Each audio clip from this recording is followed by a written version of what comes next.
Hi guys, I just want to quickly do an unboxing that I ordered a gold bracelet. It's a very small item, but I find out comes out very good, so I just want to share my experiences. So I did purchase the Bluenile and it's next day deliver. So I actually ordered yesterday in the afternoon and it actually arrived today in the morning at 10 a.m.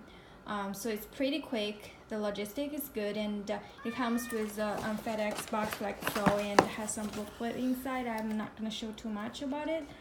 So this is the booklet and things like that, and that's for that. And I just want to quickly show what's inside.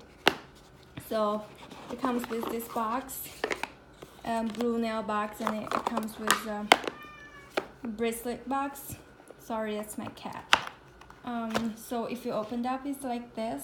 It's like so, and it's just a simple, pretty, very tiny. It does look a little bit smaller than what it looks like online, but I find out this is very good quality. It's very shiny, petite, so I wouldn't mind that. So